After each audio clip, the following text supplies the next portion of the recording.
आज डेट होगी 13 मई।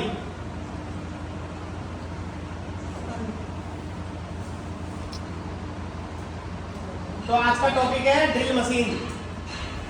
तो इससे पिछली क्लास में मैंने पढ़ाया था, क्या पढ़ाया था पिछली क्लास में? कौन कौन था पिछली क्लास में? मैंने जो टेस्ट लिया था, एमसीक्यू वगैरह लिया था, और वो बताया था कि वर्नियर कैलिपर हो गया, मिलिंग मशीन का हो गया। कोई था? वर्नियर कैलिपर का लीस्ट काउंट कितना था बताना, बीच वाला? हाँ, नहीं पता कितना होता है? 0.02 mm। चलो कोई नहीं, ठीक है, देख चेक कर लेना। अब सबसे पहले है ड्रिल मशीन। आज का हमारा सब्जेक्ट है ड्रिल मशीन। ड्रिल मशीन किसे कहते हैं? ड्रिल मशीन नॉर्मल बता दो, वो जो तुम्हें लग गया। कभी ड्रिल मशीन यूज की है यहाँ वर्कशॉप में? कभी तो छेद किया होगा, कुछ नहीं किया आज तक का उसमें।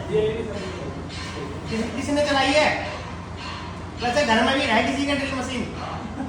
घर वाले को भी ड्रिल मशीन ही बोलते हैं। जो बड़ी लेके आता है वो भी ड्रिल मशीन होती है। ड्रिल मशीन ही हो, ड्रिल मशीन का टाइप है वो, हैंड ड्रिल मशीन हो। यहाँ जो है वो दूसरी ड्रिल मशीन है।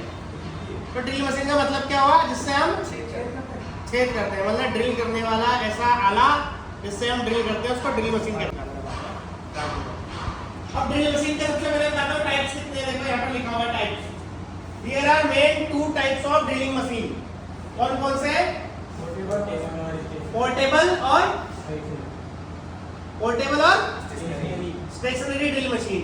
अब पोर्टेबल को पोर्टेबल किस लिए बोलते हैं? ये देखो आगे लिखा हुआ है, क्या लिखा हुआ है? 25 mm। क्या होता है इसके अंदर? कहीं भी ले जा सकते हैं इसको आप। 25 mm तक ये चेक करेगा। और अंदाजा लगाओ पोर्टेबल को क्यों बोलते हैं? इसको कहीं भी ले जाना आसान सबसे जो इसका मेन है, पोर्टेबल जो मशीन है उसको कहीं भी ले जाना आसान होता है, इसलिए बोलते हैं पोर्टेबल टीवी, पोर्टेबल मेज। क्यों? फोल्ड करके ले जाओ। अभी ये जो है ये पोर्टेबल नहीं है, लेकिन इसकी जगह खोलने जोड़ने वाली आएगी, पोर्टेबल हो जाएगी। अब नीचे वाली स्टेशनरी, इसका मतलब क्या है? स्टेशनरी मतलब एक जगह पर स्टैटिक हो गई हो, तो वो होगी हमारी स्टेशनरी ड्रिल मशीन। अब इसके टाइप्स लिखे हुए हैं पोर्टेबल के। पोर्टेबल के ये टाइप्स लिखे हुए हैं, बताओ कौन कौन से टाइप है पोर्टेबल के? ये टाइप कौन कौन से? इसमें से ये वाला है पोर्टेबल के, आप कुछ पढ़ा है अभी तक का? हाँ, तो पोर्टेबल के कौन कौन से टाइप्स हो गए? सबसे पहले पोर्टेबल में 5 टाइप, तुम्हारी किताब के हिसाब से 5 टाइप लिखे हुए हैं। Hand drilling machine, brush drilling machine, ratchet press, electric portable drilling machine जो घर में होती है हमारे, जो कील वगैरह ठोक दी, या फिर जो बड़े ही लेके आता है वो दूसरा आला लगाता है, आला जिससे कि छेद करता है लकड़ी में। और लास्ट में है न्यूमेटिक ड्रिल मशीन। अब जो तुम्हारे वहां अंदर पड़ी हुई है इसको कौन सी बोलते हैं मशीन, पता है?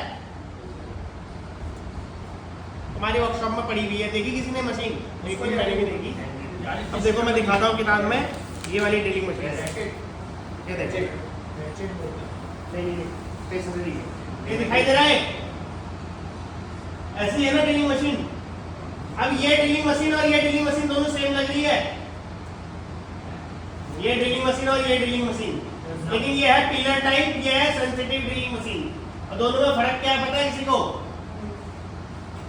नहीं पता होगा ना। जो ये बेंच टाइप रहती है इसकी होगी तो सेम ही जो तुम्हारे वहां लगी है, लेकिन उसका क्या है, जो लंबाई है ना वो इसकी कम होती है, जो दूसरी वाली होती है उसकी ज्यादा होती है। तो तुम्हारे वहां लगी है वो है हमारी bench type sensitive drill machine. और जो पिलर टाइप होती है वो मतलब पतली होगी थोड़ा सा दिखने में, लेकिन लंबाई ज्यादा होगी, मतलब ऊंची होगी, उसको सेट कर सकते हैं, इसकी लंबाई को सेट नहीं कर सकते। अब ड्रिलिंग मशीन का जो इनोवेशन किया था किसने किया है? लिखा हुआ है, देखो बताना क्या लिखा हुआ है? Arthur James Arnott and William Branch ने 1889 में बनाया था इसको। और ड्रिलिंग मशीन से कौन कौन से ऑपरेशन किए जाते हैं? सबसे पहले तो सबसे मेन चीज जो है ड्रिलिंग मशीन, ड्रिल कर दिया मतलब ये ड्रिल है और ये किसी के अंदर छेद कर दिया, ड्रिल हो गया। उसके बाद रीमिंग का मतलब क्या होता है? उसको साफ करना। जो ड्रिल मशीन है जब ड्रिल करते हैं तो उसके अंदर हल्का सा क्या है, फ्लूक टाइप के बन जाते हैं, तो उसको वो हाँ जो उसके अंदर का कचरा होता है वो रीमिंग से आ जाता है, मतलब जो होल है एक समान हो जाएगा, प्लेन हो जाएगा, अंदर लगेगा, नहीं तो क्या होगा हल्का सा कट टाइप के दिखाई देंगे, तो वो हो गया रीमिंग और बोरिंग। बोरिंग मतलब उसको फैलाना। कभी भी ड्रिल मशीन अगर जो करेगा समझदार बंदा होगा, पहले पतली ड्रिल से मारेगा, तब उसके बाद चौड़ी करेगा, वो हो गया बोरिंग। ये नहीं कि अगर 25 mm का करना है 25 mm का डाल देगा। प्रोसीजर ये बोलता है कि पहले आपने नॉर्मल ड्रिल करना है, उसके बाद उसको और चौड़ा करना है तो बोरिंग करना पड़ेगा उसको। काउंटर सिंकिंग क्या हो गया, ये दिखाई दे रहा है इस तरीके का जो शेप बनता है, ये काउंटर सिंकिंग से बनता है। काउंटर बोरिंग एलन की देखा है, एलन की, तो उसके लिए होता है। टेपिंग क्या हो गया, टेपिंग, टेपिंग वो बनाया कोई टेपिंग वाला जॉब, टेपिंग वाला मतलब ये है, इसके बाहर से होता है टेपिंग। हाँ चूड़ी, स्पैट फेसिंग ये भी वॉशर फिट करने के लिए होता है। अब ड्रिल मशीन के अंदर जो डिवाइस होती है कौन कौन सी होती है? सबसे पहले तो ड्रिल ड्रिफ्ट हो गई, जो मतलब जो मेन ड्रिल हो गया, उसके बाद ड्रिल ड्रिफ्ट सेट में लगेगी, उसके बाद सॉकेट, सॉकेट दिखा दो मुझे। सॉकेट का किसने लगाया नहीं है, यूज नहीं किया होगा है। परसों एक क्वेश्चन पूछा था मैंने कि ड्रिल मशीन का जो उसकी नाप है वो कहाँ पर लिखी रहती है, ध्यान दिया किसी ने? कोई था परसों के एमसीक्यू में? किसने ध्यान नहीं दिया? ध्यान के दिए, तुम्हें ड्रिल मशीन यूज ही नहीं किया तो पता कहाँ से चले? ड्रिल दिखाओ तब से पता चले।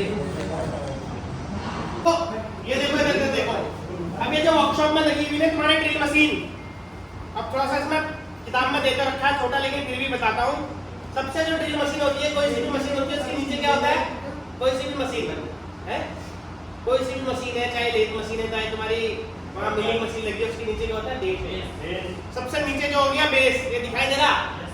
अब ये बेस इस तरीके का होता है, थोड़ा सा भाग इसका आगे निकलता है, आगे इसलिए निकलता है ताकि मशीन को स्टेबिलिटी मिलती है। क्योंकि ये जो ड्रिल मशीन टिकी है ना, ये केवल कॉलम के ऊपर टिकी है, लेकिन इस ड्रिल मशीन का कॉलम और उसके कॉलम भी सेम ही है। कौन सी मिलिंग मशीन में देखा ना, कॉलम के ऊपर टिकी रहती है, नीचे झुक के देखना तो एक डंडा टाइप का दिखाई देगा जो कॉलम होता है उसका, जैसे अपना किसमें होता है मिलिंग मशीन के अंदर। तो सेम इसके अंदर भी ड्रिल मशीन के अंदर एक कॉलम हो गया, और ये जिसमें ड्रिल रख के छेद करते हैं ना, ये हो गया वर्क टेबल। ड्रिल रखते हैं मतलब इसके अंदर क्या रखते हैं? वर्क पीस रखते हैं, तो इसको बोलते हैं वर्क टेबल। और जिसके अंदर ये खड़ा रहता है उसको क्या बोलते हैं? जो भी बताया था मैंने, डंडा बीच वाला मेन, वो हो गया कॉलम, जो कि सेम मिलिंग मशीन में रहता है। उसके बाद जिसमें ड्रिल बिट हिट होता है उसको क्या बोलते हैं? चक। जैसे लेथ मशीन के अंदर चक हो गया, इसका भी चक हो गया। और चक किससे लॉक होता है? चक के ऊपर लॉकिंग बटन रहता है, नहीं वो चक तो असली वाला, वो तो लेथ मशीन में पड़ गया, वो हो गया तुम्हारा स्पिंडल लॉक। उसके बाद ड्रिल मशीन का जो हमारा ड्रिल है वो कितने नीचे आएगा, किससे लॉक होता है? एक ऊपर देखा तो नहीं होगा, इसको बोलते हैं डेप्थ गेज एंड स्टॉप। और ये जिससे ड्रिल ऊपर नीचे जाती है उसको क्या बोलते हैं? जैसे लेथ मशीन में बोलते हैं, क्या बोलते हैं उसको?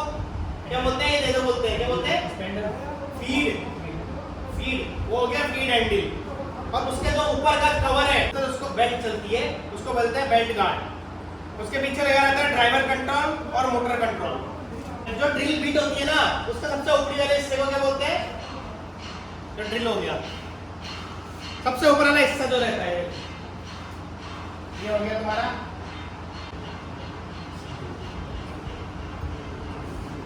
ये वाला हिस्सा क्या बोलते हैं इसको? ये ड्रिल बिट होगी तुम्हारी, ये वाला हिस्से को क्या बोलते हैं? जिसके ऊपर आपका नाम भी लिखा रहता है, कंपनी का नाम। ये हो गया शैंक, सुना है नाम कभी? शैंक हो गया ना। और ये जो बीच वाला है ये थोड़ा सा शैंक से पतला होगा, इसको क्या बोलते हैं? ये क्या बोलते हैं? हाँ नेक हो गया। उसके बाद ये जो ड्रिल में कट बने हुए ऐसे करके देखो, ये तुम्हें इसमें नहीं दिख रहा है, इसके क्या बोलते हैं? फ्लूट्स। होता है क्या काम है इनका फ्लूट्स का? दिमाग लगाओ तो वैसे भी। अब ये हाँ अंदर का माल बाहर, और जो हम फ्लूट वगैरह डाल रहे हैं वो अंदर, ताकि जहाँ जो कटिंग एरिया है ना वहाँ तक पहुँच जाए।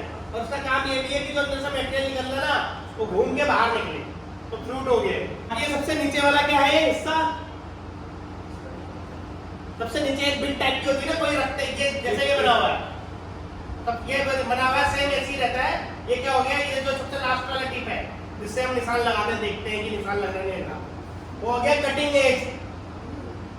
कटिंग एज बोलते हैं। अब मुझे बताना दोबारा क्वेश्चन, एक बार मैंने बताया था ड्रिल मशीन के कितने टाइप है? दो। कौन कौन से? एक पोर्टेबल और एक फिक्स्ड। और ड्रिल मशीन का आविष्कार किसने किया था? कितने में हुआ था? 1889। और ड्रिल मशीन का जो सबसे नीचे पार्ट होता है क्या होता है, जो बताया था मैंने? कोई सी मशीन मतलब जो आधार। हाँ सबसे नीचे होगा बेस, और वो किसके ऊपर खड़ी रहती है? कॉलम। और जो हमारा ड्रिल है उसके सबसे ऊपरी हिस्सा क्या है, जो पिक्चर में यहाँ दिखा रखा है? और ये इसके नीचे वाला, और ये जो बने हुए नाले टाइप की फ्लूटर का काम क्या है? चिप्स है, उसको बाहर निकालेंगे और जो हम उसके अंदर डाल रहे हैं कुछ भी कूलेंट वगैरह, उसको भी अंदर पहुंचाने में हेल्प करेंगे। गुड।